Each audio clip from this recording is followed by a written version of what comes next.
Mr. Chair, discuss in chronological accounts of the incident that related to the implementation of the search warrant in the house of brothers Neptali and Jeffrey Barrios.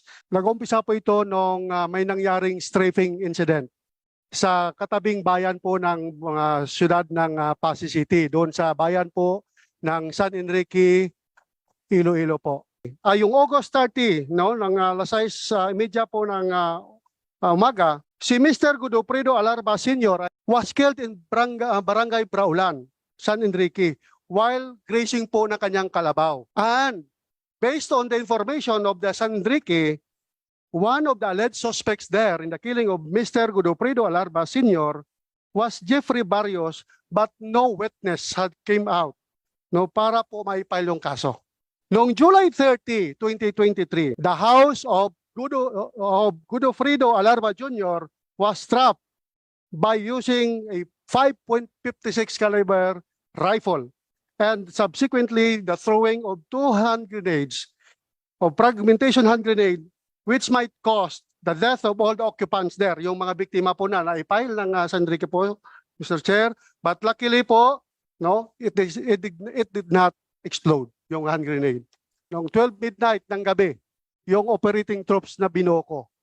At dahil alam ko po ay armed and dangerous yung suspect natin, yung subjects natin ng search. And for his profession being a scout ranger, a member of the Philippine Army, Mr. Chair. Hindi ako nagtubiling maghingi ng guidance at tulong sa ating buting provincial director na bigyan ako ng additional personnel. Walang raid po na nangyari muna, walang search.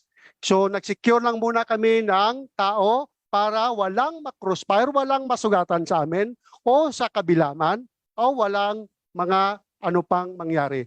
On August 13, na-file namin kaagad yung kaso na illegal possession of firearms and ammunitions and violation of RA 9516 against Neptali Barrios, the brother of Jeffrey Barrios.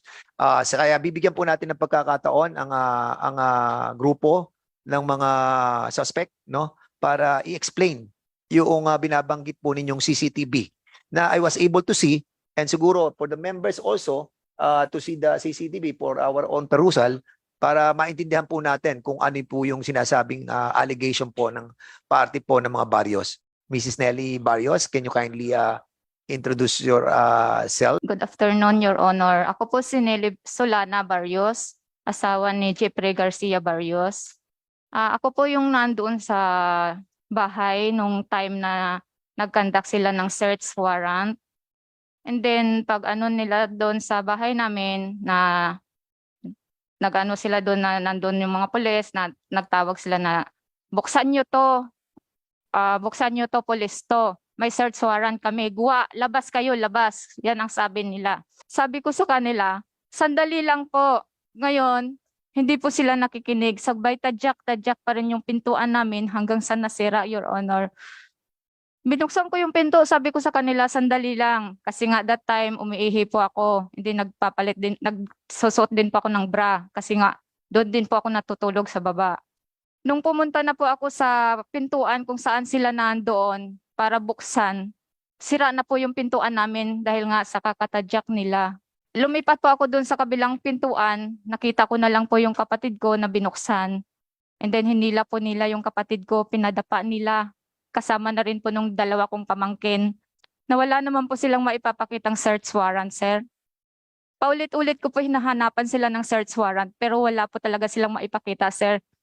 Pinasok na po ng 3 tao po, sir. Isang nakasibilyan, umakyat po sa taas ng bahay namin.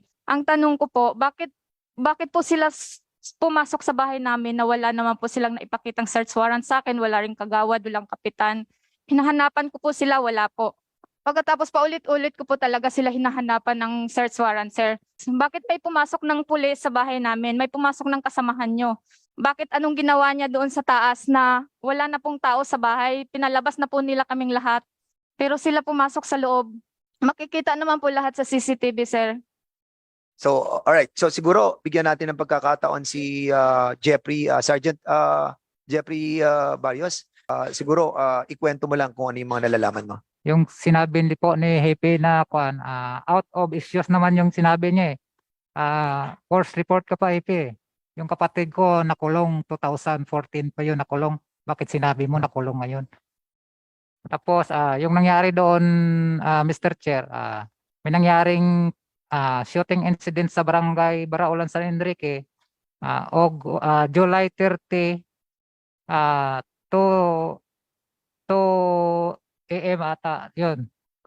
Ngayon nung natapos yung ano nila doon, investigasyon siguro, wala silang makuha na o madampot na ikulong na tao kung sino naggawa nun. Ako yung pinagbintangan nila kasi may away daw yung Alarba sa kapamilya ko eh. Baryo sa Alarba. Samantala, matagal na panahon yun. 28 years na nangyari doon. Bakit ako pa yung magawa nun? Tapos sabihin nila na ako daw yung gumawa, naghagis ng granada. Kung ako gumawa yun, naghagis ng granada, military ako, Hepe. 2 granada, hindi ko kaya kunan ng pinyon at ihagis. Baka siguro ubos na sila lahat doon kung ako naggawa nun. Tapos Mr. Chair, nung sinabi ni Hepe na ako daw, pero andoon ako sa camp namin, andoon ako kasi naka-red alert kami ongoing yung operasyon ng brigade. Kailangan yung tao andyan talaga kasi dual kuan ako doon dual function mechanic ako tapos driver ng armor tank kaya hindi ako makaalis-alis doon. Tapos Mr. Chair, yung mga witness ko doon nagpapatunay naman na handa silang tumulong kasi andoon talaga ako pinasok nila yung bahay namin, kawawa naman yung misis ko, wala po ako doon. Pinilit niyo yung buksan yung pinto. Nung pinilit niyong binuksan yung pinto, pinalabas niyo yung mga bahay. Hindi naman kayo nagdala ng member of the family. Kasi nakikita natin sa CCTV, nakalabas lang lahat na occupants. So anong intensyon? Ano ngayon yung wisdom ng batas? Bakit kailangan ninyo magsama ng family member or locality member sa bahay para walang planting of evidence? Kaya kung kayo may kinuha kayong baril doon sa itaas, wala kayong testigong dinala sa pagkuha yung baril sa second floor, this case will be dismissed again because the interpretation of the law is always in favor of the accused.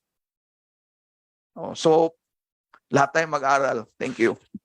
Mr. Chair, maybe just like the Vice Chair of NAPOLCOM, I am bothered by the statement of Lieutenant Colonel Palomo that they can violate the provision of the rules on procedure just to make sure na wala pong tao na babaril po sa inyo. Hindi po ba? Yun ang statement ninyo eh. I think that's wrong because there are other ways of shall we say attaining that. For example,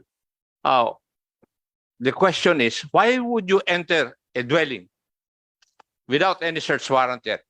Bakit yung pinasok ng dalawa yung bahay? Walang search warrant. Because in the video, the lady was asking whether you have a search warrant or not. You were not able to present a search warrant. So what authority do you have to enter the dwelling of a place, the dwelling of a person, which is sacred and protected by law?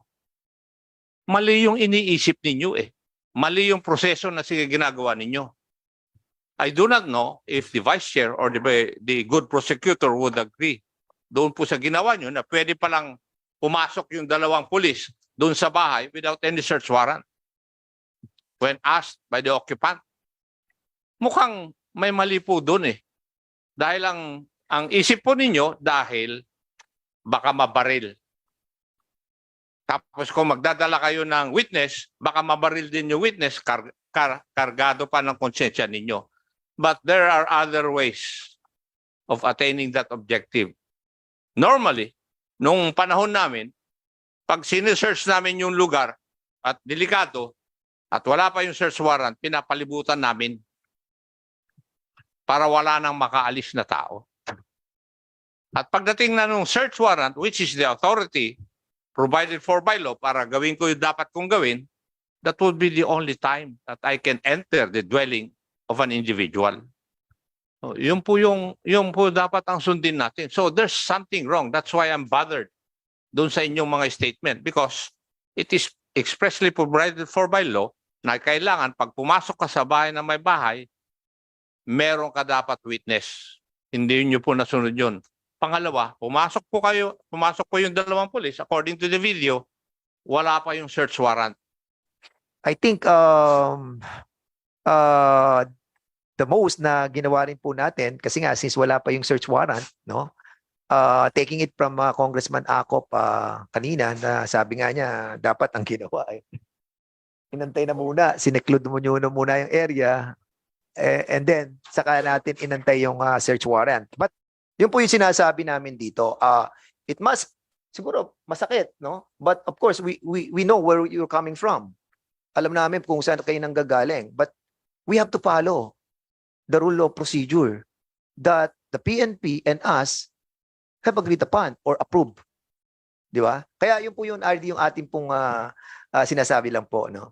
We have to be fair on this. Ano? Kung sila man po ay guilty, wala po kaming pakialam doon. Pero ang tinitingnan po namin yung procedure ng PNP itself. Once we break that rule that we created, anybody can break that rule. Kahit na sino pwede na i-break yan.